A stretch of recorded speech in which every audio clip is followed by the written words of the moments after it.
Tá gravando? Vamos voltar lá para a atividade. Olha só. Geometria analítica, tá? Quem foi que criou, quem foi que estudou, como é que se originou, como é que surgiu as coisas. Ó, René Descartes e Pierre Fermat atribuiu-se a invenção da geometria analítica, tá? Que vai trabalhar o quê? Plano cartesiano, ponto e reta, e posições relativas.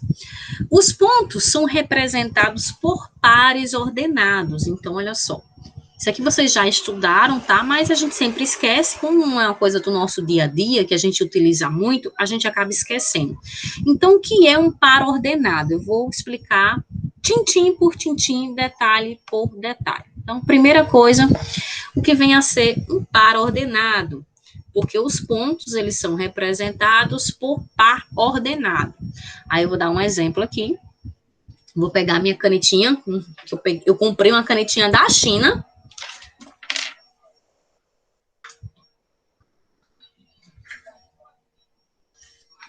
Eu não sei se tu consegue visualizar aí, mas é uma canetinha que ela tem um formato de mouse, então facilita a escrita, facilita a pegada. E eu vou fazer um teste depois que terminar essa aula. Tem um colega meu que já deu o nome de um outro aplicativo que eu vou tentar baixar. Tudo eu tento fazer para facilitar o entendimento, para melhorar as aulas. Então, eu estou ligada aí na tecnologia. Então, eu sempre estou buscando aí coisas novas para passar para vocês. Então, beleza, já estou com minha canetinha aqui. Eu vou pegar aqui uma canetinha para eu poder escrever, tá? Desse aplicativo. Eu vou pegar a cor vermelha. E aí, ó, o ponto, ele é representado por uma letra maiúscula, certo? Uma letra maiúscula qualquer. Vou chamar aqui de A, mas pode ser B, C, pode ser a letra até que você quiser. A letra do seu nome, do meu, contanto que você saiba que ponto é representado pela letra maiúscula, e aí você vai abrir um parêntese aqui, ó, tá? E colocar dois valores, porque, ó, par ordenado, par, dois valores, ordenado, porque tem uma ordem, né? Então, o primeiro valor aqui, como eu estou generalizando, eu vou usar letras, mas lembrando que essas letras podem ser números, tá? Mas como eu vou generalizar, o primeiro valor sempre vai pertencer ao eixo da abscissa, que vai ser o nosso xizinho, que é o eixo horizontal, que eu já vou explicar melhor. Sempre o primeiro valor é o de x, sempre é o par ordenado. São dois valores, um para x, um para y, nessa ordem. Primeiro para x, vírgula, né?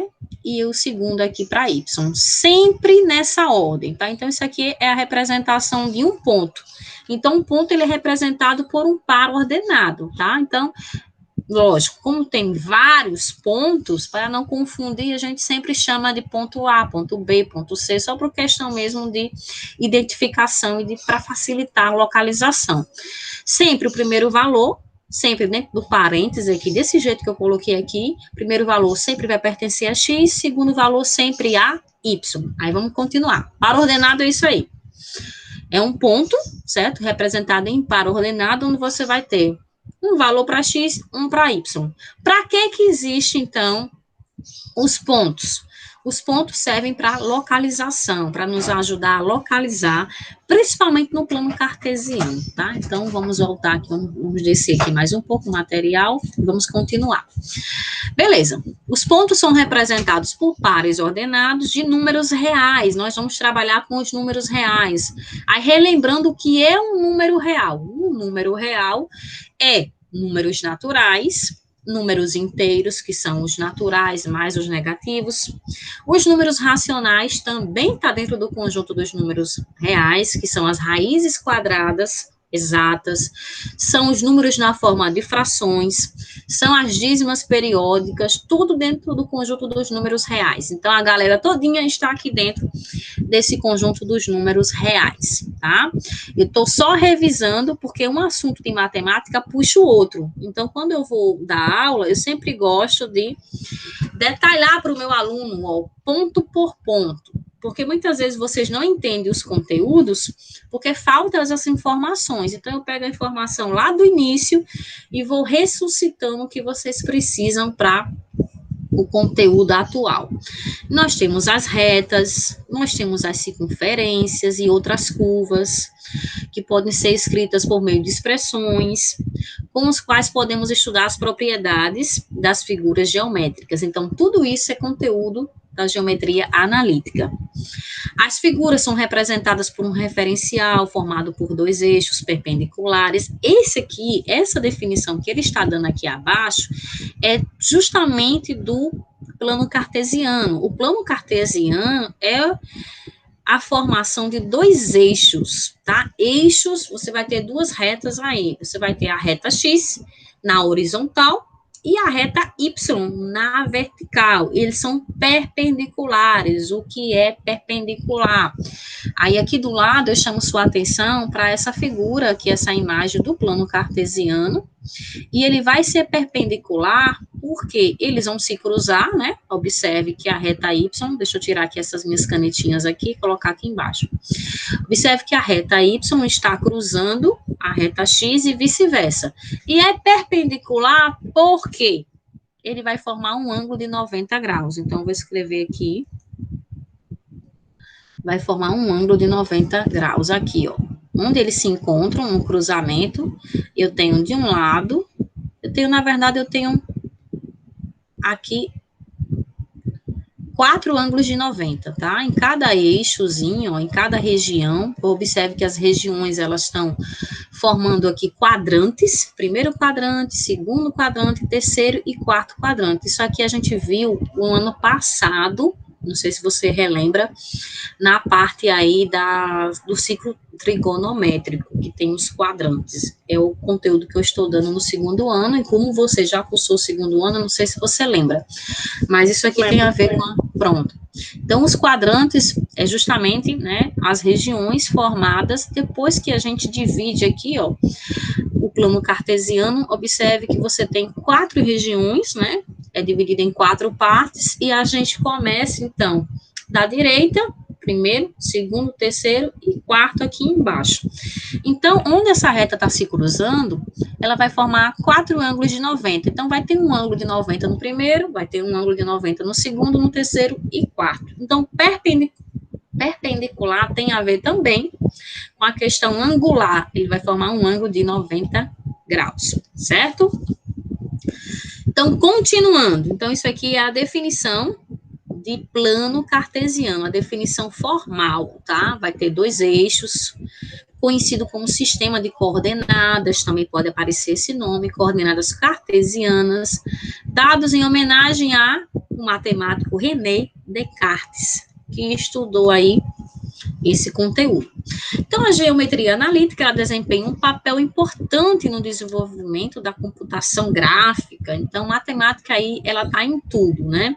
Basta a gente ter um olhar crítico e saber que a matemática, ela está presente no nosso dia a dia em todas as coisas, mas não é todo mundo que tenha essa visão de enxergar a matemática, por isso que muitas vezes a gente precisa pesquisar, a gente precisa ler mais, para entender que a matemática, ela está principalmente aí na nossa tecnologia, nos exames laboratoriais, nos exames médicos, nos exames de radiografia, ultrassons, tem matemática aí, simples, da simples à complexa. Então, aqui ele está dizendo que a geometria analítica, ela está aqui na computação gráfica, nas telas dos nossos computadores.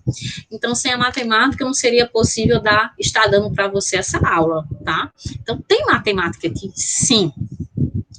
Telas de nossos computadores são modelos de estruturas de plano cartesiano. Então, a tela do nosso computador, ela tem a estrutura de um plano cartesiano, com um número finito de pontos. Ao aumentar o número de pontos, melhora a qualidade de imagem. Na tomografia, na localização por satélites, por exemplo, a utilização dos recursos de imagens é fundamental para a melhor interpretação dos resultados. Então, a matemática aí é fundamental na nossa vida. Basta a gente ter um olhar, assim, mais apurado e tentar enxergar ela, né? que nem sempre a gente consegue ver que ali tem matemática. Por exemplo, na tela do computador, né? Não é todo mundo que enxerga que a matemática está ali, mas está. Por isso que a gente tem que ler mais, pesquisar mais. Então, vamos voltar aqui, vamos descer um pouquinho, né? Então, o objetivo é representar algebricamente situações geométricas, permitindo uma relação entre a álgebra e a geometria. Aí, o que quer dizer isso? Em outras palavras, tá? Eu vou utilizar as minhas palavras aqui. Eu gosto de falar a linguagem popular para facilitar, então, esses conceitos que às vezes são muito abstratos para o aluno, né? São muito complexos. Então, eu gosto de falar no popular. Gente, álgebra é cálculo. Álgebra tem a ver com cálculo, com as continhas. Geometria tem a ver com os desenhos, né? Com as formas geométricas. Então, a geometria ela tem mais a ver com os desenhos. E a álgebra com o cálculo. Então, é o cálculo associado aí aos desenhos. Palavras da tia Tássia, tá, gente? Isso não tem no livro. Eu estou tentando só traduzir aí da melhor maneira para que vocês entendam, para que a senhorita e para que os demais alunos que posteriormente possam assistir essa aula entendam da melhor maneira. Plano cartesiano. Vamos então aqui de novo para o nosso plano cartesiano. Eu já havia falado dele, mas vou voltar a falar aqui. Deixa eu tirar aqui essa canetinha aqui do lado. Colocar ela aqui, opa, isso. Plano cartesiano. Consideramos, então, dois eixos orientados. São eixos orientados, não é qualquer eixo, tá? Perdido no espaço, não. Inclinado, torto, não. Eles têm uma orientação, eles têm um sentido. Um está no vertical, o outro está no horizontal, né? Perpendiculares, né? Observe aqui, você tem esse desenho aqui, ó, que eu tô passando o mouse aqui em cima, tá? Aqui onde eles se cruzam, que formam um ângulo de 90 graus, nós temos também a origem chamada de zero, ou de O, tá? Então, o plano determinado por eixos é o plano cartesiano, tá? Cartesiano em homenagem ao matemático René Descartes, certo? Então, vamos lá. Cada uma das partes em que o plano fica dividido pelos eixos x e y recebe o nome de quadrantes, isso a gente já viu. São 4 quadrantes, são numerados no sentido anti-horário, né, que é o mesmo sentido da circunferência, né, é o sentido do relógio analógico ao contrário. O nosso relógio analógico, o sentido dele é de meio-dia, né, digamos assim, de 12 horas, e aí vai, é para a direita. Já o sentido da circunferência do plano cartesiano, o sentido é o contrário, é para a esquerda. Como mostra a figura, beleza? Aí vamos voltar aqui do ladinho. Tem aqui a figura que eu já mostrei. Aí aqui tem algumas observações, ó. Eixo X, ele recebe o nome também de eixo das abscissas. Então, você pode ver aí nos livros, nos materiais, essa nomenclatura. Então, quando você ouvir ou ver, eixo das abscissas é o eixo X. Eixo Y, ele recebe o nome de eixo das ordenadas. Então, nem sempre, tá? Você vai ver, o eixo Y. Não, você vai ver eixo da ordenada. Aí você tem que se ligar, ó. O eixo da ordenada, ele tá falando do Y. O eixo da abscissa, ele tá falando do X, tá? São nomes aí, outras nomenclaturas para dizer a mesma coisa. O ponto zero, ou ponto O, é a origem, né? Do sistema dos eixos cartesianos. Ortogonal, ou retangular, tá? Ortogonal, ele vai formar um ângulo de 90 graus, certo? Beleza. Aí dizemos que, aí aqui tá, né, pessoal? Por exemplo, aqui tem um pontinho, olha só esse pontinho aqui, ó. Esse pontinho aqui, ó, A, eu vou até aumentar aqui um pouco a tela. Deixa eu aumentar aqui o zoom. Então, esse pontinho A aqui, ó, ele tem 6 como valor de x, observe que o 6 está no eixo do x, e nós temos o valor 4 para y. E onde, ó, aí você faz um caminho, tá? Tem muita gente que não sabe ligar os pontos no plano cartesiano. Você faz um pontilhado. O que é um pontilhado? É o caminho para chegar. Então, você vai sair do x, que é o seu ponto de partida, você vai identificar onde é que está o x igual a 6, tá aqui. Tá? Identificou onde é que está o x igual a 6, você vai fazer um caminho no sentido vertical até chegar no y igual a 4, certo? E onde esse pontilhado se encontra, aí a gente marca um pontinho e escreve o ponto. O ponto A, ele é formado pelo par ordenado 6 para X e 4 para Y. Alguma dúvida até aqui? O valor do X sempre vai ser na frente, né? Porque eu tô vendo ali o 6,4. Exatamente, é o que Aí eu pode falei. confundir, né? Pelo desenho, a ordem. E isso é porque é justamente isso que eu falei. O par ordenado, você tem que se ligar que ele respeita uma ordem. Então, o primeiro valor sempre pode ser aqui, pode ser no Canadá, pode ser na China, pode ser nos Estados Unidos, pode ser em qualquer lugar, grego, francês, o que você quiser. Sempre, o primeiro valor sempre vai pertencer à variável X. Sempre, tá? E o segundo a Y, a gente tem que ter cuidado com isso para não se confundir. Aí, beleza. Posso seguir ou tem mais alguma coisa? Tenho mais Pode alguma seguir. dúvida? Fique à vontade para tirar as dúvidas, tá? Certo. Eu só vou olhar aqui, Camila, só um momentinho, deixa eu só ver aqui o horário direitinho, para não tá aí me empolgar demais e aí pegar a aula do outro professor, que a gente tem um intervalozinho, que no caso vai ser intervalo para mim, mas vocês têm aula com outro professor. Deixa eu ver aqui só o horário, só um momentinho. Então, a gente tem essa aula aqui, de 9h30, nós temos o outro horário aqui também. Então, 9h30 a 10h20. Depois, nós temos o último horário, que é de 11h20 a meio-dia e 10, certo? Então, essa aqui vai até 10h20. Então, vamos voltar para lá. Beleza. Me avise se você não estiver visualizando, viu? Porque às vezes ele dá um bug aqui e às vezes eu acho que eu estou compartilhando a tela, tá visualizando e não tá. Às vezes ele dá uma travada, dá um bug. Então, beleza. Vou diminuir aqui, então, para eu poder continuar a leitura. Dizemos que o eixo da abscissa, né, é indicada pelo eixo X. A ordenada é indicada pelo segmento aí do Y, certo? Aí aqui tem essa definição formal, mas não precisa se preocupar. É só você associar. A abscissa é X, ordenada Y. Beleza. As coordenadas de A são números reais, né? E aqui ele explica bem mais detalhadamente aqui embaixo. Ele vai falar que o 6, ó, é a abscissa, é o valor do X. E o Y, ele está colocando um YA porque é o ponto A, tá? Vai ter um XA, né, que é o ponto A, e vai ter um YA referente a o Y do Azinho, tá? É só isso, é só para questão de organização. Esse Y aqui é de quem? É de A? É de outro ponto? Então, por isso que ele colocou YA, para a gente saber que esse ponto aqui, que esse valor, que esse algarismo, que esse número, pertence ao ponto A. Então, aqui, ó, 4 é o eixo Y, eixo das ordenadas. Então, o ponto XA e YA, que é o ponto A, é representado, tem o seu valor aí numérico, por 6 e 4. Outra coisa importante para dizer é, a cada ponto do plano cartesiano corresponde, né, que eu já falei, aqui ele está reforçando novamente.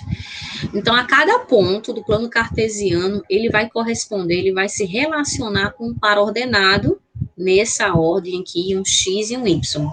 De números reais, inversamente, para cada par também ordenado, vai ter um ponto. Então, o inverso também vale. Então, para cada par ordenado, vai existir um ponto correspondente a ele. Um ponto, ele pertence ao eixo das abscissas, ó, isso aqui também é interessante falar, ó, tá? Um ponto, ele pertence aos eixos das abscissas quando a sua ordenada é nula. Isso aqui eu vou chamar bem a atenção de vocês. Não sei se eu coloquei exemplo aqui, coloquei isso aqui, ó, tá? Então, olha só, o que ele quer dizer aqui? Se eu estou em cima do eixo X, se eu estou em cima do eixo da abscissa e não tem caminho para chegar no Y, é porque o seu Y é zero. Só vai ter o ponto do X. Só vai ter lá o pontinho em cima do X. Não vai ter Y. Quando isso acontece, é porque o Y é zero. E vice-versa. Se você tiver em cima do Y, tá? Em cima dele, marcar o pontinho em cima dele, é porque o seu X é zero. Professora, como é que é isso? Deixa eu dar um exemplo aqui. Não sei se está aqui. Tem algum exemplo? Mas beleza, eu vou pegar essa imagem aqui embaixo e vou fazer isso aqui, ó. Por exemplo, se você não tem valor para y, você só tem o valor para x. Então, deixa eu pegar aqui a canetinha. Então, digamos que o seu x seja 3. Não tem valor para y. Então, você não precisa fazer o caminho, porque você não tem y. Então, se você está em cima do eixo x, não tem correspondente em y, então você só vai marcar um pontinho em cima do x, ó. Só vai marcar um pontinho em cima dele. Não tem caminho, não tem valor para y. Então, porque o y aqui é 0. Você só vai ter o valor do x. Aí, como é que representa isso num ponto, né? No par ordenado? Você só vai ter o valor para x. E a ordenada aqui não tem, que é o y igual a 0. Tá? Então, aqui tem um ponto 3, 0. O y é 0. O mesmo ocorre para o y. Se por acaso você só tem y igual a 6, um exemplo. Você não tem o valor do x. Então, você vai marcar um pontinho aqui em cima do y igual a 6. Não vai ter caminho nenhum, porque não tem o valor do x. Aí, como é que representa isso na forma de um par ordenado? Vai ser o valor 0 para x, porque não vai ter o x, e o valor 6 para y. Tem que ter cuidado com isso, tá? Porque não tem caminho. Se não tem caminho, é porque um valor aí vai ser 0. Ok? Ficou claro? Sim. Então, vamos voltar aqui. Deixa eu ver o que tem mais para falar aqui de importante, tá? Deixa eu tirar isso aqui, tá me atrapalhando. Beleza, vamos voltar aqui. Até eu tenho uma pergunta. Fica à vontade. Quando tá assim, fração. Em fração? Pronto, quando está em fração, porque lembra que os números reais, a gente vai trabalhar com os números reais, e dentro dos números reais tem os números fracionários. Aí, por exemplo, aqui, ó, a fração 1/4, né? Digamos que eu queira representar na reta, onde é que está a localização dos pontos? Porque os pontos, eles servem para nos localizar num plano cartesiano. Então, digamos que você tem a fração, deixa eu pegar aqui, 1/4. Aonde que está a fração 1/4? Aí é bem pertinente a sua dúvida. Cadê a canetinha? 1/4. Eu quero a localização. Eu quero a localização desse 1/4. Onde é que 1/4 está na reta numérica? Na reta numérica você tem vários valores, certo? Então, como é que eu descubro onde é que está 1/4? Olha só, a dica que eu vou dar. Transforma 1/4 em número decimal. Tá? Isso serve a régua também. Imagina a sua régua. A sua régua, ela vai ter, toda em, tem a parte de centímetros e tem a parte do milímetro, né? Aí o centímetro é aquela parte, o tracinho mais grossinho, digamos assim, o mais aparente. E tem aquele bem pequenininho, que tem entre um e outro, bem miudinho, que são os milímetros, tá? Então, a mesma coisa acontece na reta. Eu não vou desenhar a reta aqui, porque ela já está desenhada, o próprio eixo Y e o próprio eixo X, ela representa a nossa reta numerada, a nossa reta numérica. Então, em cima daqui mesmo, eu vou localizar onde é que está 1/4. Aí, qual é a dica para a gente saber onde é que está 1/4? Você vai pegar isso aqui e vai transformar em número decimal. Como é que a gente transforma em número decimal? E o que é um número decimal?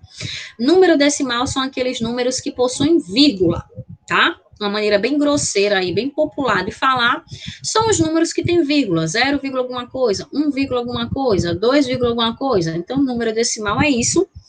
Eles são os números que possuem vírgula e eles vão ter, após a vírgula, a sua representação. Ela vai ter uma casa decimal, porque vem de 10, ó. Decimal é porque o denominador, a sua casa decimal, procede da base 10. Pode ser 100, pode ser 1000, mas tudo procede do 10, da base 10. Por isso que chama decimal. Então, como é isso, professora? Como é que a gente vai descobrir isso? Você vai pegar o numerador aqui, isso aqui é só um exemplo, pode ser para qualquer número. Você vai pegar o numerador, que no caso aqui é 1, e para descobrir, então, a representação decimal da fração 1/4, você vai dividir pelo denominador, que no caso aqui é 4, né?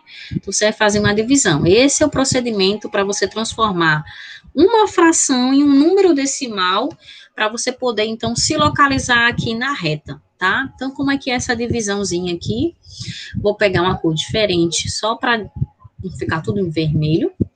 Então, observe que o número 1 é um número menor do que 4. Né? Você tem uma bala para dividir para 4 pessoas. Não dá. Só se você esfarelar a bala todinha nos dentes para poder dar um pedacinho para cada um. Mas não dá, né? Então, o que a gente faz quando não dá a divisão? A gente força o número à divisão. Então, como é que a gente faz isso? Coloca um 0, no quociente. 0, no quociente, e eu acrescento um 0 aqui no meu dividendo, do lado do número 1. E aí, eu deixei esse número agora possível de dividir. Então, 10 dividido por 4, não tem na tabuada do 4 um número que dê exatamente 10, mas tem próximo a ele, que a gente sabe que é o 4 vezes 2, né? O 4 vezes 2 vai dar 8. Aí eu trago o 8 para cá, estou fazendo bem detalhadamente. Eu trago o 8 para cá, faço a continha aqui de menos para descobrir o resto. E o resto aqui é 2. Certo? Aí eu quero continuar a divisão. Eu quero obter, após a vírgula, uma segunda casa. Né? Nós temos aqui uma casa, que é o 2, mas eu quero um valor mais aproximado. Então, deixa aí com 2 casas, 2 algarismos após a vírgula. Então, continuando a divisão aqui, não precisa mais colocar 0, porque já tem, né? O 2 não dá para dividir, porque é um número menor do que 4. Não precisa colocar mais o 0, no quociente. Então, você vem aqui e só acrescenta aqui um 0 do ladinho do 2.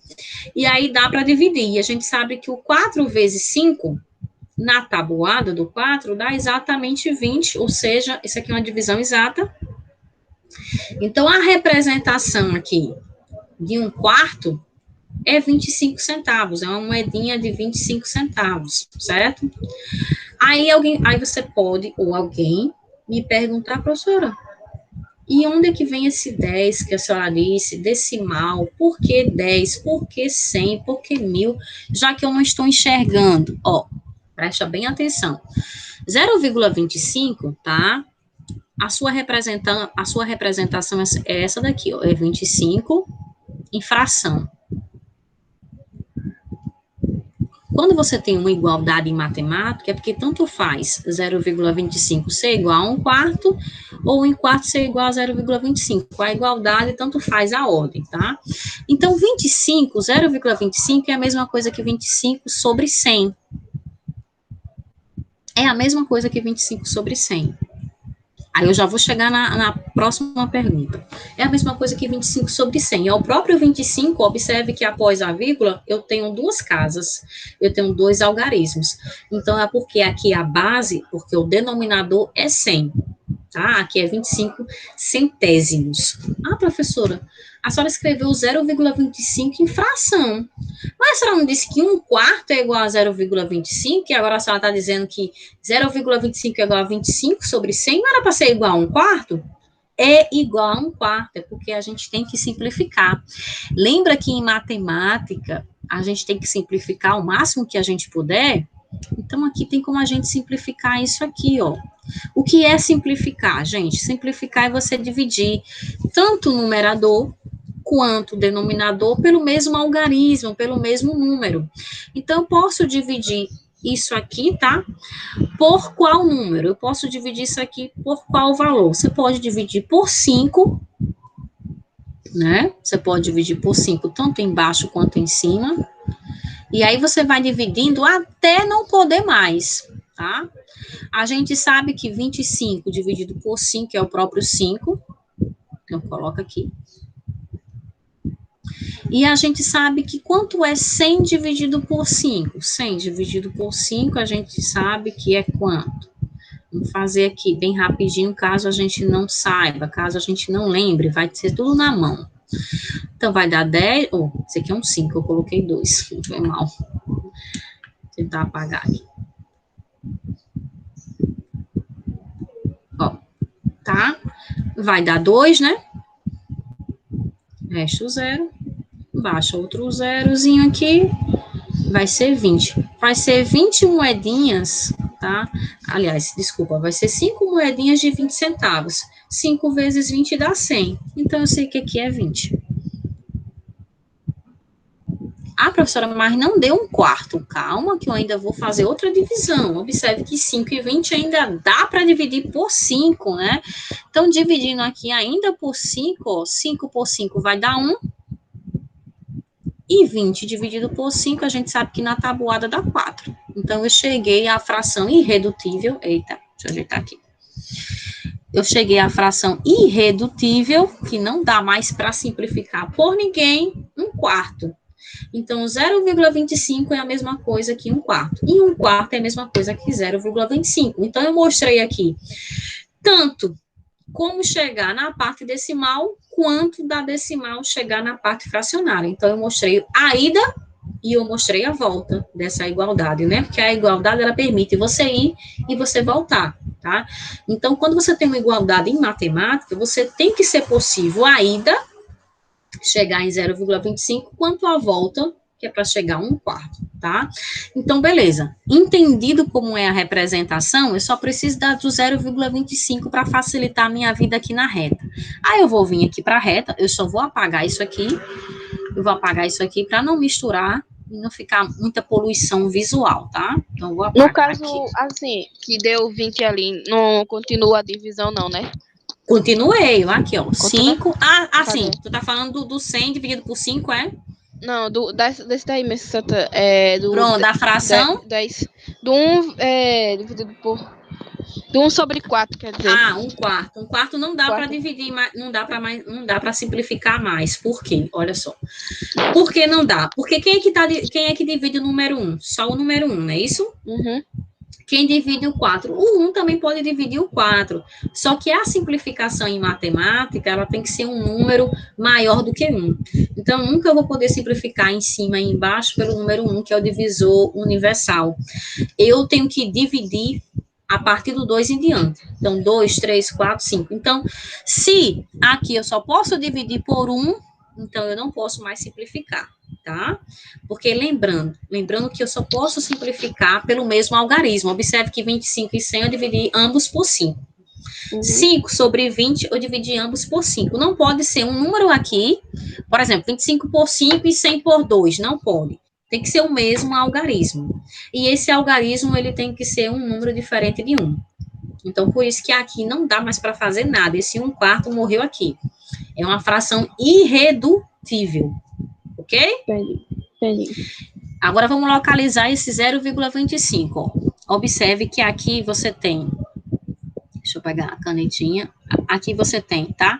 0,25, digamos que eu queira 0,25 para x. O y é a mesma coisa, o mesmo raciocínio, mas eu vou pegar para x. Onde é que está o 0,25x? Ele está aqui, ó, entre o 0 e o número 1. Então, ele está nessa região aqui, ó, do 0 até o 1, né? É 0,25. Ele não é 1 alguma coisa, nem 1. Então, ele está aqui nesse meio, ó, nesse meião aqui. Então, deixa eu pegar aqui uma outra canetinha aqui. Deixa eu mudar de caneta. Então, ele tá aqui, ó, nesse meião aqui, ó, do 0 até chegar a 1. Aí você vai marcar um pontinho aqui no meio, ó. Não precisa ser exatamente, porque aqui é só para nos localizar. É uma aproximação da localização, tá? Para que você tivesse uma localização precisa, você teria que começar do 0,1, teria que marcar todos os pontinhos. 0,1, teria que identificar onde é que está o 0,1, 0,2, 0,3, 0,4, 0,5, até chegar no 0,25, que não é o caso, tá? A gente só precisa saber onde mais ou menos ele tá. Ele tá onde? Entre o 0 e 1. Então, vou marcar aqui um pontinho. Ele tá mais ou menos aqui, ó. Tá? Um exemplo. Pronto. Ele tá aqui. É só isso que eu preciso saber, certo? Agora, se existisse aqui um outro número com 0,30, aí eu teria que marcar depois do 0,25. E assim sucessivamente. Então, nos ajuda muito na localização dos números. Então, esse exercício que você tá vendo aqui, que tem aqui acima, né, do eixo cartesiano, que tem algumas frações, para você poder representar aqui no seu plano cartesiano, você tem que transformar primeiro no número decimal e aí analisar onde é que esse número decimal está, certo? Deu para compreender? Sim. Beleza, então deixa eu apagar aqui essa bagunça. Porque matemática tem que escrever, não tem como você ensinar matemática lendo, como outras disciplinas, que dá para ler, né? Matemática tem que ir para a munheca, tem que ir para a mão. Eu digo assim, meus alunos, porque alguém pergunta assim, professora, pode usar a calculadora? Pode, desde que você já saiba fazer na mão. Sabe fazer na mão? Pode usar a calculadora. Se não sabe fazer na mão, meu amigo, nem perca tempo indo para a calculadora, porque você não vai poder fazer isso no Enem, não vai poder fazer isso na prova de concurso. Você só pode usar a calculadora se você já sabe fazer o cálculo e você só quer a questão da facilidade e da rapidez. Mas se você não sabe, não adianta, você vai estar se enganando. Tem que aprender a fazer na mão as continhas. Então, beleza. Então, já isso aqui já foi dito. Vou falar dessa parte aqui, tá? Que é a bissetriz. O que é bissetriz? Tá? Eu sei que é muita informação para uma aula só. Por isso que eu gosto de gravar a aula, porque depois vocês podem assistir essa aula novamente, fazer as anotações, o rascunho de vocês, anotar até as dúvidas, né, que possam surgir na hora dos exercícios, porque na hora dos exercícios é que vai surgir as dúvidas. Então, eu vou falar da bissetriz, 10 e 12, essa aula termina de 10 e 20, é isso? De 10 e 20. Então, eu tenho 8 minutinhos, tá? Então, eu vou falar sobre bissetriz bem rapidamente aqui, para poder ir para o exercício. Lembrando que eu tenho mais uma aula, então, se não der tempo, eu tenho mais uma aula que é no último horário. Então, vamos falar um pouquinho aqui da bissetriz. Ó. A bissetriz, ela vai ser um segmento de reta, como você pode ver aqui nesse desenho, ele é um segmento de reta, que vai passar na origem, né? E vai dividir o plano cartesiano aqui, ó, tá? A primeira região em duas partes e a terceira região, que é o terceiro quadrante, em duas partes também, tá? Então, o que que a bissetriz faz? Um ponto que pertence a essa bissetriz, como você está vendo aqui, é um ponto genérico, pode ser números. Então, ela pegou aqui x, y aqui no primeiro quadrante e pegou o mesmo x e y aqui no terceiro quadrante, só que tem uma diferença. A bissetriz, certo? A bissetriz, o que é que ela faz? Ela vai formar aqui os quadrantes pares, né? A bissetriz dos quadrantes pares, certo? Um ponto pertence à bissetriz dos quadrantes pares quando suas coordenadas são opostas, certo? O que é isso? Vamos prestar bem atenção aqui. Coordenadas opostas é o próprio número com valor contrário, certo? É o próprio número com valor contrário. Beleza? Professora, para que isso? Não se preocupe com isso agora. Deixa eu ver o que eu preciso falar mais aqui. Ó, aqui, pronto. Esse desenho aqui tá melhor. Ó. Aqui tá falando dos quadrantes pares. Aqui em vermelho são os quadrantes pares. Né? Qual é o quadrante par? O 2 e o 4. Tá? Então, 2 e 4 são os quadrantes pares, e nós temos os quadrantes ímpares, que está representado pela cor azul, tá? Então, o que que isso acontece? A bissetriz, ela vai dividir no meio, né, os eixos, tanto o azul quanto em vermelho, ele vai dividir em duas partes aqui, tá? Iguais. E aí você tem o seguinte, na bissetriz dos quadrantes pares, você tem um valor negativo para o x. Por quê, professora? Observe, de qualquer ponto, deixa eu pegar um marcador de texto aqui. Qualquer ponto aqui que você pegue para x, ó, aqui o x ele é negativo porque ele está aqui à esquerda do zero. Lembra que os números à esquerda do zero sempre são negativos? Então, por isso que aqui o x ele é negativo. E aqui, ó, por ele ser negativo aqui, quando você projeta, né, alonga aqui essa bissetriz, o seu x ele vai continuar negativo, certo? E o y igual a x, isso aqui é a reta, tá, gente? Ó, y igual a x e y igual a menos x é só o nome dessas bissetrizes aqui, o nome das retas. Depois a gente vai estudar em capítulos posteriores, em aulas posteriores, a gente vai estudar tudo sobre reta.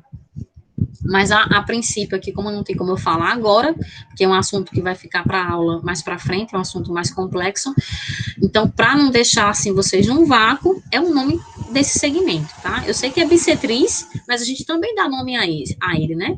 Observe que são retas que são formadas. Então, essa reta aqui em vermelho é a reta negativa para o valor de x, E a reta aqui em azul, você tem os valores positivos para x. Por que positivos? Porque aqui o x no primeiro quadrante, ó, que são os x que vêm depois do zero, todos aqui os valores, eles são positivos. Então, lembrando que à esquerda você tem valores negativos. Eu coloquei aqui, vou pegar a canetinha, quero essa. À esquerda você tem os valores negativos para x, e à direita você tem os valores positivos para x. Por isso que as retas ficaram assim, tá? Mesmo que aqui embaixo, ó, aqui embaixo, o x aqui no terceiro quadrante, ele é negativo, mas aqui é uma projeção da reta, tá? Observe que essa reta, ela começa aqui, né? E ela vai se projetando aqui no finalzinho do terceiro quadrante. Então, aqui o seu x no primeiro quadrante, ele é positivo, e a sua projeção continua positiva, o mesmo ocorre aqui para o y igual a menos x. Ele está aqui, essa reta aqui em vermelho, ela está no segundo quadrante, onde o x é negativo, e é projetado, então, aqui para baixo, tá? Então, observe que continua negativo, embora, se eu fosse perguntar para você em outro momento, no quarto quadrante o x é positivo ou o x é negativo? No quarto quadrante o x é positivo, porque ele está, todos os valores aqui estão à direita do zero, tá? Mas aqui eu estou falando de reta, de projeções, certo? Então, a projeção começou onde? A projeção começou aqui no primeiro quadrante, onde o x é positivo, e terminou aqui também no terceiro quadrante, tá? Obedecendo aqui o raciocínio do x positivo no primeiro quadrante, x negativo no segundo quadrante, continua negativo. Então, a reta, nós temos a reta y igual a menos x, e a reta y igual a x, no quadrante ímpar. Por que ímpar? Ímpares, porque você tem aqui 1 e 3, certo? A região 1 e 3. E par, porque você tem a região 2 e 4, certo? Mas isso aqui não precisa se preocupar agora, é só por questão de curiosidade, de informação, mas na frente a gente vai ter cálculo que envolva bissetriz, mediana, mas isso aí é assuntos posteriores. Só que eu preciso citar agora, só para vocês irem pegando aí a noçãozinha, mas depois a gente vai detalhar tudo isso. Porque o assunto de geometria, ele é bem extenso. E aqui nós temos o nosso exercício que eu vou explicar na volta, tá? Porque senão eu vou interromper aí a aula de alguém. Deixa eu só confirmar aqui a hora. Deixa eu ver aqui a hora. Não vou invadir aqui a aula de outro professor. Deixa eu ver aqui. Ó, falta 2 minutinhos, então vou fazer a nossa chamada, Camille. Só temos nós aqui, mas não importa. O importante é que tenha alguém para o professor dar aula. Se tiver eu dou aula, é o suficiente. Tá? Então, tem todos os materiais lá no grupo. A gente se vê, Camille, no próximo horário, que é daqui a pouco. Eu vou só dizer aqui para você, novamente, para ficar gravado, que eu sei que é muita coisa, né? Então, essa aula de 9h30 a 10h20, falta 1 minuto agora, e aí a gente tem um intervalo, mais intervalo para mim, porque você vai ter aula aí com algum professor que eu não sei quem é, não sei se é Augusto, mas você tem aula aí de 10h30 até 11h20. Quando terminar a aula de 11h20, não vai embora, não desliga o computador ou o celular, tem encontro comigo de 11h20 até 12h10, certo? Tá bom. Faz um lanchinho, bebe uma água e simbora, força na peruca, pode sair, minha querida, obrigada pela sua presença, é muito importante. E até daqui a pouquinho, já vejo você, viu? Tchau. Beijo.